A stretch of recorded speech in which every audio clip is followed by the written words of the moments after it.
Hi everyone, thanks for making the left turn and welcome back to the Jack's Left channel. I'm George Farrar and I also want to welcome you back to the special series we have here on the Jack's Left channel about Jacksonville's unique consolidated government yesterday, today, and tomorrow. We're now in part 2. In part 1, we looked at what was leading up to this big reform effort. But what I'd like to do before we really get into part 2 is talk a little bit more about the changes that were happening in the 1950s and early 1960s. You know, you've heard about the baby boomers, I'm sure, the growth of a population that we had here in Jacksonville after World War II, and there was a lot of change going on.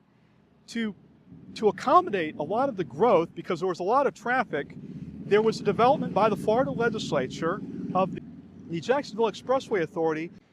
Back in the early 1950s, all we really had was the Main Street Bridge, built in 1941, and also the Costa Bridge, built in the early 1920s. 2 toll bridges were built.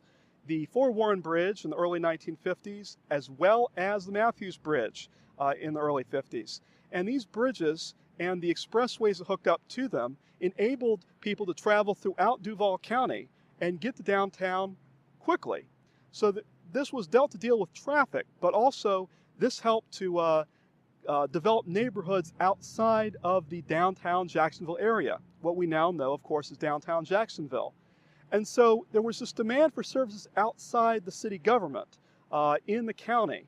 And at that time, the county government and the city government was not able to accommodate this growth and deal with these things successfully.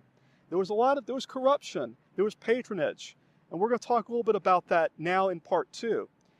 Now, in part 1, we talked about Claude Yates and how he and the Jacksonville Chamber of Commerce put before the Florida legislature through our Duval County delegation a request to consider the consolidation of Jacksonville and Duval County into one government. So this went before the legislature, and I left it off with from there. And so now we're going to find out what happened. Well, this went before the legislature, and the legislature decided, like most legislative bodies decided, let's study the matter. And so they put together a local study commission. Now, the great thing about this local study commission was that the public officials weren't even involved in it. They were excluded from being involved. You know, the kinds of people that would have had a vested stake in keeping things the same and squashing any changes. So this 50-person study commission was created, and it was augmented by a larger council, advisory council. And so in 1965, this study commission set to work to study, of course, the government. There were 2 governments to look at, the county government and the city government. Now, the city government was really interesting because they had a city council as well as a city commission. Now, these days, when you think of the city government, you may think of Mayor Brown and our 19-person city council. But back then, we didn't have that. Basically, the city was simply the downtown and some of the older neighborhoods that ringed downtown. And so there was a city commission, which was made up of city commissioners. And these people were responsible for things. Each commissioner was involved with, for certain things. They were involved. One would handle finances. One would handle public works.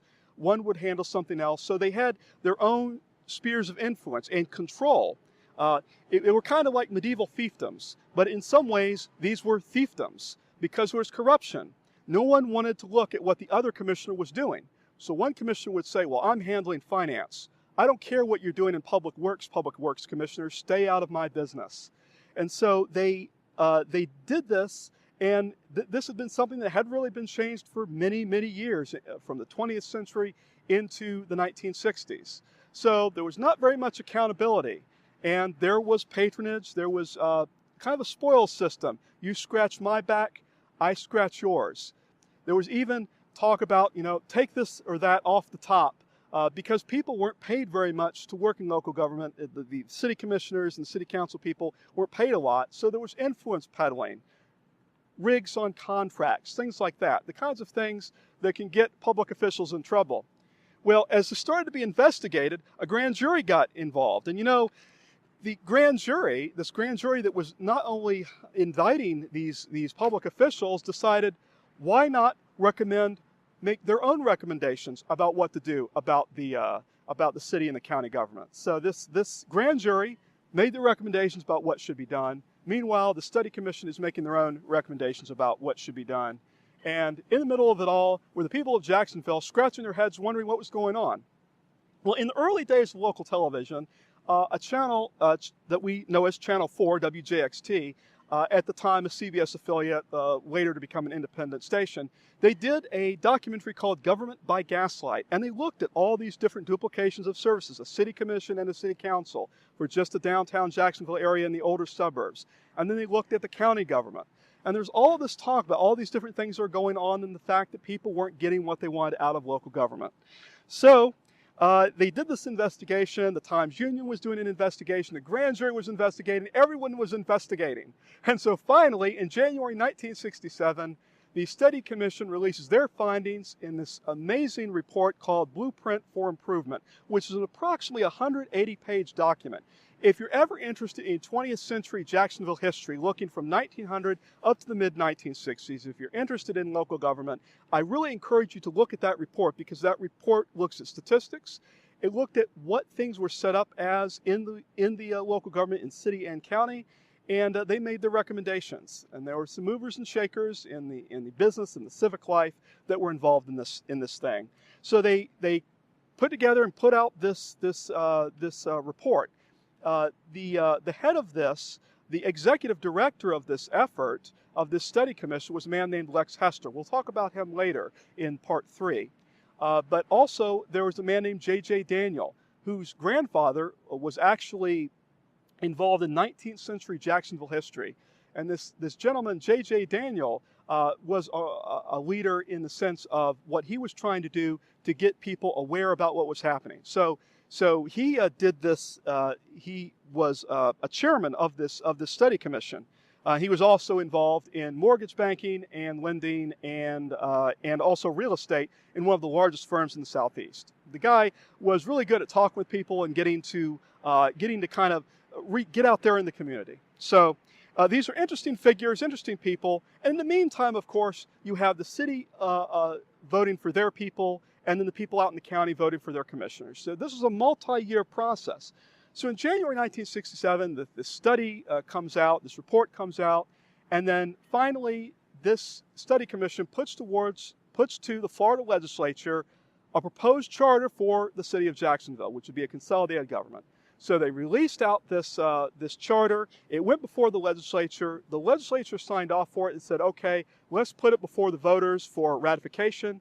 And so on August the 8th, 1967, the people of Duval County, city of Jacksonville, throughout Duval County had the opportunity to vote, and 65% of them voted for ratification of the city charter, with the exception that the people living in the small town of Baldwin and the people at the beaches, Jacksonville Beach, Neptune Beach, and Atlantic Beach, they voted not to join this unified, consolidated government. They decided to stand alone as their own municipal entities and just make agreements on different things like garbage and things like that. So they did all of this, and so there was this great thing that's happened now, something big, because starting in 1968, Jacksonville would change. It would change to being one of the largest cities in land area in the United States of America. Even to this day, I think we're ranked number 4 or number 5. Don't quote me on that, but somewhere in that margin.